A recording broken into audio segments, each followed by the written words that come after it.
मित्रों, जय हिंद। दुनिया में बड़ी हलचल है कि भारत तरक्की कर रहा है।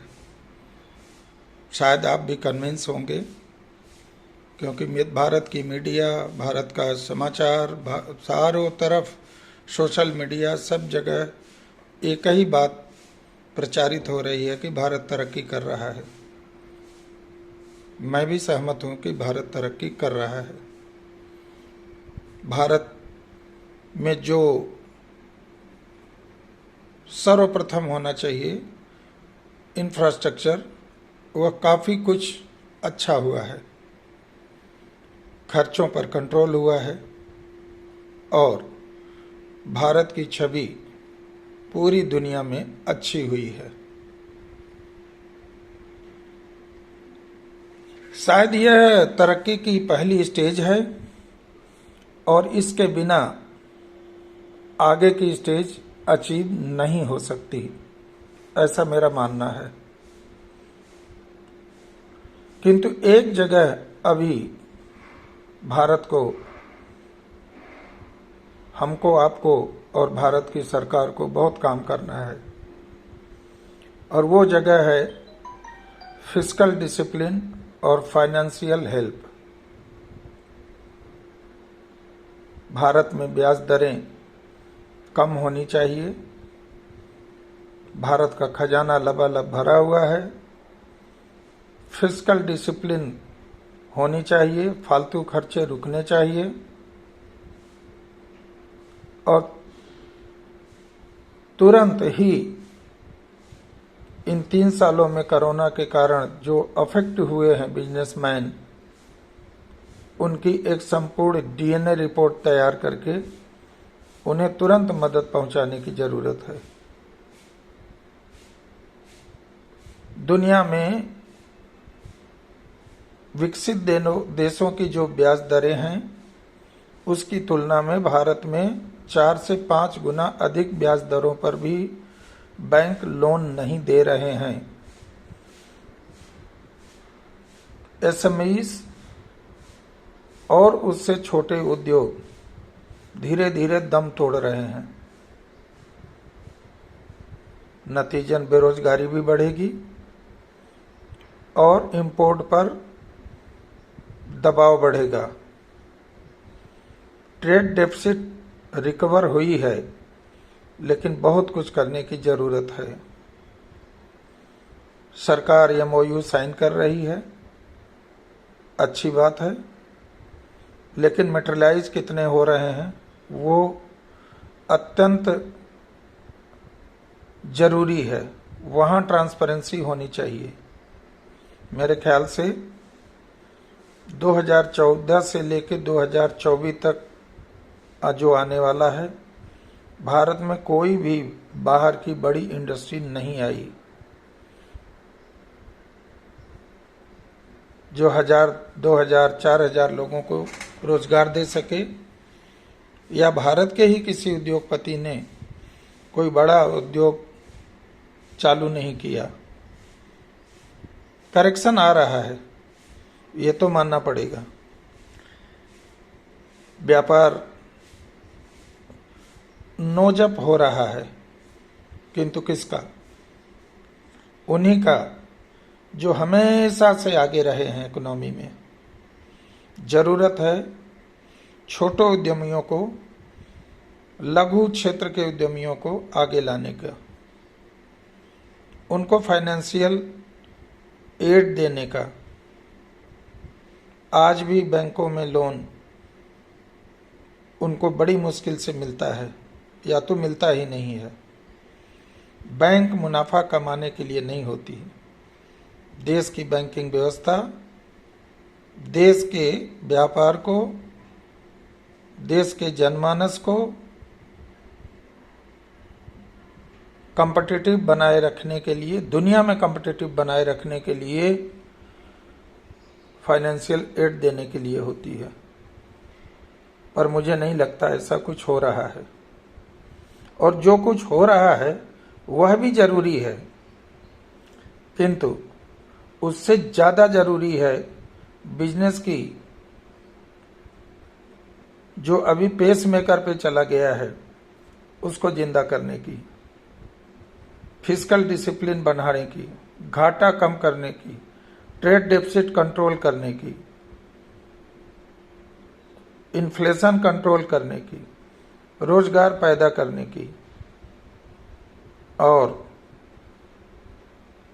देश के खिलाफ अनाप शनाप बकने वाले लोगों को उनकी औकात बताने की। मित्रों, जो भी देश आज विकसित हैं वहां उन देशों के खिलाफ उन्हीं देशों में रहने वाले लोग कोई आवाज नहीं उठाते। भारत में ठीक इसका उल्टा है। हमारे देश में गुलामी के काल में बहुत सारी चीजें हुई। देश की डेमोग्राफी को बदलने की कोशिश आज भी हो रही है। जिन्होंने हमारे पर राज किया जितने भी समय के लिए, वो आज भी चाह रहे हैं कि हमारा राज कैसे कायम हो। अतः उन्होंने अपने एजेंट यहाँ छोड़ रखे हैं। उनके ऊपर वो पैसा पानी की तरह बहा रहे हैं, जिसको संख्या बल से कंट्रोल नहीं किया जा सकता है। यह बुद्धि और विवेक से कंट्रोल किया जा सकता है। कुछ हद तक कंट्रोल हुआ है। अब किसी विदेशी ताकत की हिम्मत नहीं है कि वह भारत को किसी भी तरीके से उबाल में लाए, दंगे करवाए या अस्थिर करे, क्योंकि वो अपने आप अपनी समस्या में उलझे हैं। जो हायरार्की थी दुनिया की शासकों की, वो टूट रही है, टूट चुकी है। लोकतंत्र मजबूत हुआ है, परंतु अभी बहुत कुछ करना बाकी है। आज भी देश के अंदर ऐसी तमाम ताकतें हैं जो समय समय पर देश का पैसा,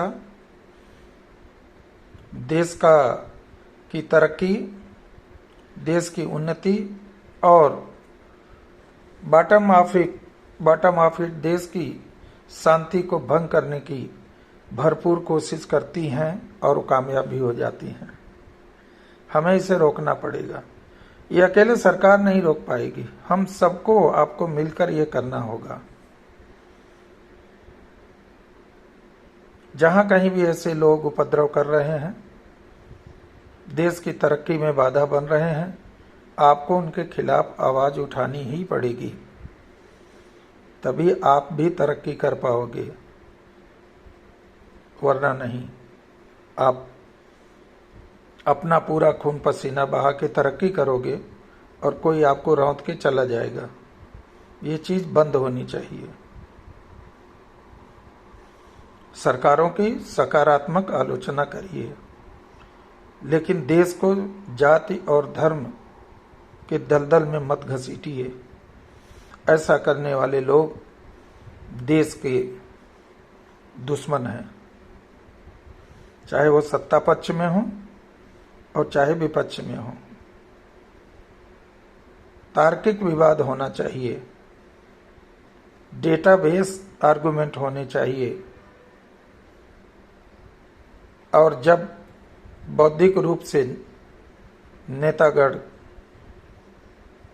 खाली हो जाते हैं तो सबसे आसान तरीका है कि वो गाली गलौज शुरू करें, जनता का ध्यान भटकाए रहें, कवर फायर देते रहें अपनी पार्टियों को और अपने सड़े गले नेताओं को।